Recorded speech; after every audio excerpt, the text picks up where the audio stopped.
Ambassador Velikaner stood at the observation deck of the diplomatic vessel, watching the blue and green planet grow larger through the viewport. Earth, the homeworld of the species that had confused the Galactic Council for nearly 2 decades. The Thelvari diplomat had studied humans extensively before accepting this mission, but nothing in the cultural briefings had prepared him for what he was about to discover. The shuttle descended through clouds and touched down at the United Nations spaceport in Geneva. Velikaner adjusted his translation device and stepped onto human soil for the first time. His 4 eyes scanned the welcoming committee. Representatives from something called the CIA stood on the left. Agents from the FBI occupied the right. Between them, individuals from NSA, MI6, and several other organizations he did not recognize maintained careful distance from each other. Velikaner noticed immediately that these groups did not interact. They watched each other with the same suspicion they directed toward him. This was strange. On his homeworld, all intelligence functions fell under a single ministry. Every civilized species in the galaxy operated the same way. Efficiency demanded unity. Yet here stood humans, divided into factions, competing for the privilege of escorting an alien diplomat. A woman stepped forward from the CIA delegation. She introduced herself as Director Sarah Chun. Moments later, a man from the FBI interrupted to offer his own greeting. The 2 humans exchanged a look that Velikaner recognized from his studies of predator species. It was the look of rivals forced to share territory. The first week of the diplomatic mission proceeded smoothly on the surface. Velikaner attended meetings with various human leaders. He toured their scientific facilities and military installations. He observed their strange customs and documented their peculiar behaviors. But beneath every interaction, he sensed something hidden. The humans were not telling him everything about their government structure. It was during a formal dinner that Velikaner first asked the question directly. He sat beside a retired general named Morrison, a man with gray hair and tired eyes who had served in something called the Defense Intelligence Agency. Velikaner leaned closer to the general. He asked why humans maintained so many separate intelligence organizations. He explained that the Galactic Council had found this arrangement confusing. Surely a single unified agency would be more efficient. General Morrison laughed. It was not a polite laugh. It was the sound of someone who found genuine humor in a question. He took a long drink from his glass before answering. The general explained that humans had tried unified intelligence before.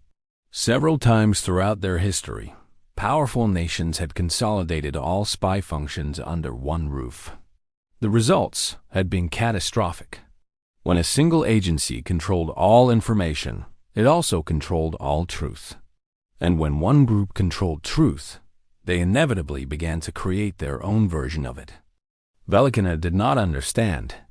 He asked for clarification. Morrison leaned back in his chair. He described a human concept called redundancy. If one agency failed or became corrupted, others remained to catch what was missed. If one agency was infiltrated by enemies, the others could identify the breach. If one agency began pursuing its own agenda against the interests of the people, competing agencies would expose the betrayal. The ambassador found this explanation insufficient. He pointed out that such competition must waste enormous resources. Agencies would duplicate efforts. They would withhold information from each other. They would spend energy fighting internal battles instead of external threats. The general smiled again. He agreed that this was all true. He also said that this was precisely the point.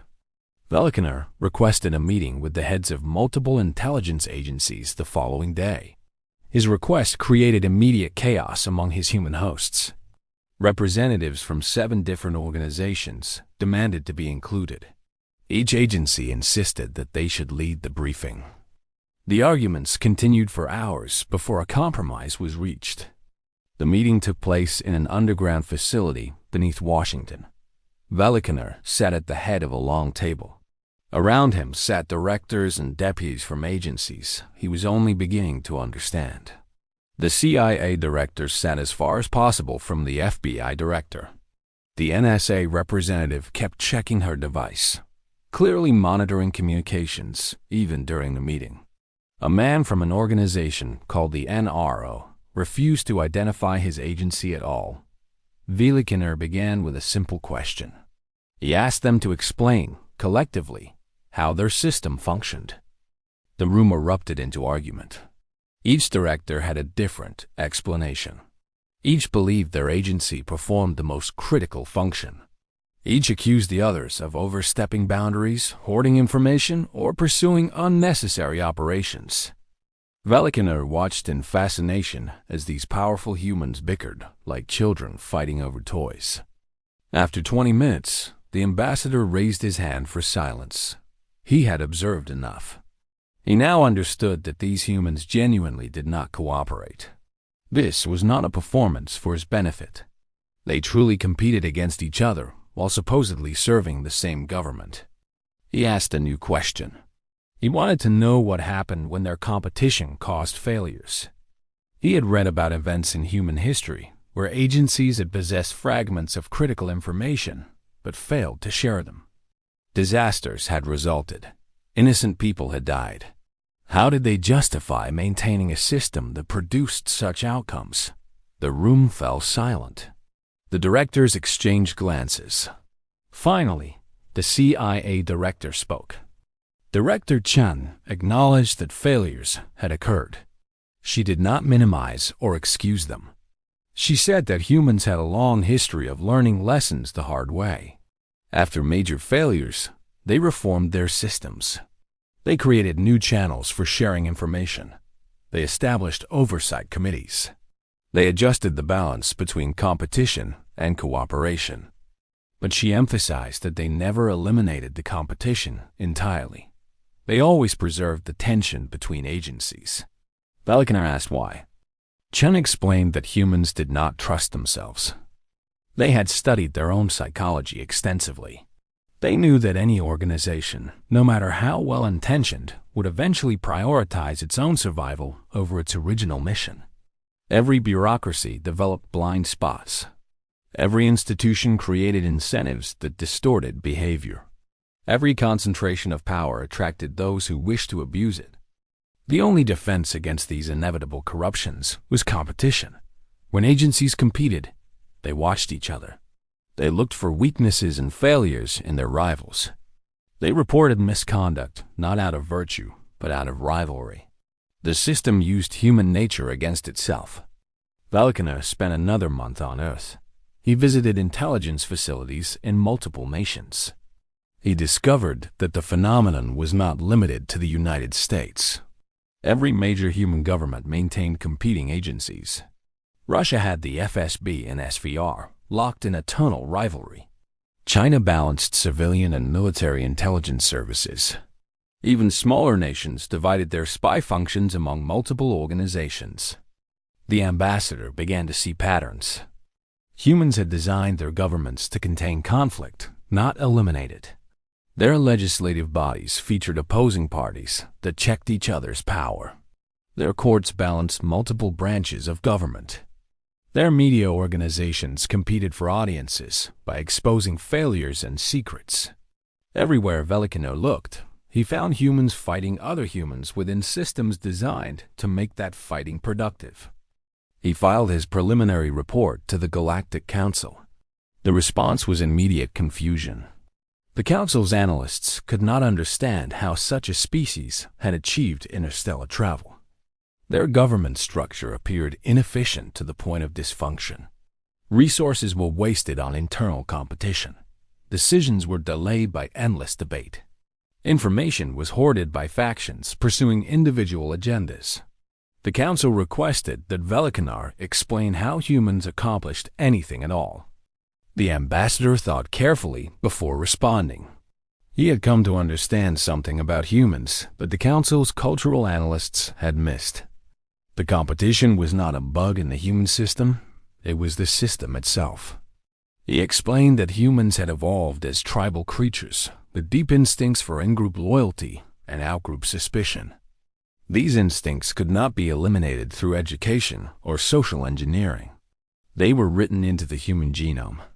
Any attempt to suppress them only drove them underground, where they became more dangerous.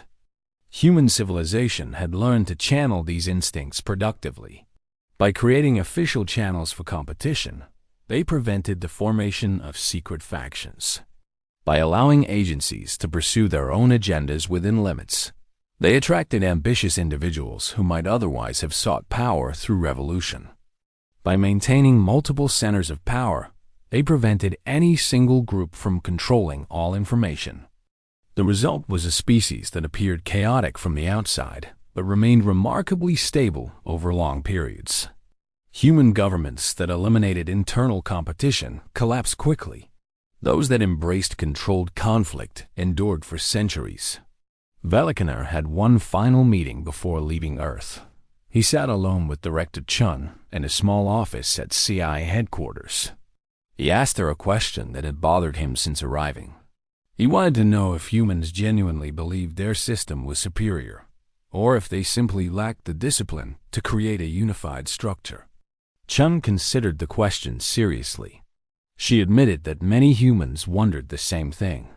They looked at species like the Thelvari with admiration. A single intelligence ministry, unified purpose, no wasted resources. It seemed elegant and rational. But she asked Velikanar a question in return. She wanted to know what happened when the Thelvari Intelligence Ministry made a mistake. Who caught the error? Who held them accountable? Who offered an alternative interpretation of events? The ambassador had no answer. In Thelvari society, the ministry did not make mistakes.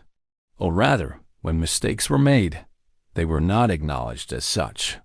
The ministry's version of events became official truth. Dissent was inefficiency. Alternative analysis was waste. Chun nodded. She said that humans had experimented with such systems many times. They called it totalitarianism.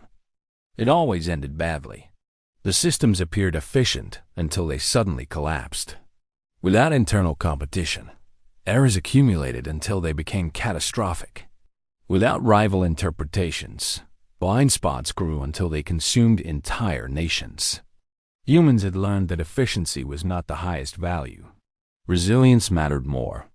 A system that could survive its own failures was superior to a system that appeared perfect until it shattered. Velikanar returned to the Galactic Council with a report that sparked decades of debate. He recommended that the Council revise its assessment of human civilization. They were not primitive.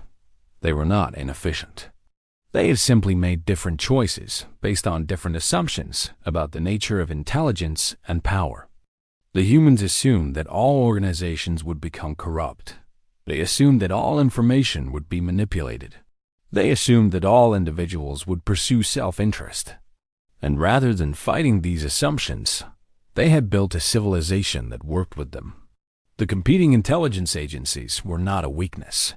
They were a feature. Humans had created a system where their worst impulses fought against each other instead of against their society. They had turned rivalry into stability, suspicion into oversight, and chaos into resilience. 20 years after Velikanar's mission, the Thelvari Intelligence Ministry collapsed. A single mistake had been covered up, which led to another cover-up, which led to a cascade of failures that brought down the entire government. The species that had seemed so efficient had possessed no mechanism for correction. The humans sent aid. They helped the Thelvari rebuild. And when the new Thelvari government asked for advice on structuring their intelligence services, human advisors made a surprising recommendation. They suggested creating not one agency, but 3. Let them compete. Let them argue. Let them watch each other for failures and corruptions. The Thelvari was skeptical. They asked how such chaos could produce security. The human advisor smiled. She explained that security did not come from eliminating threats. It came from surviving them. And survival required systems that could catch their own mistakes before those mistakes became fatal. The Thelvari had built a perfect machine. The humans had built something messier, but far more durable. They had built a system that expected failure and planned for it. They had built a civilization that fought itself to stay strong. And in the end, that made all the difference.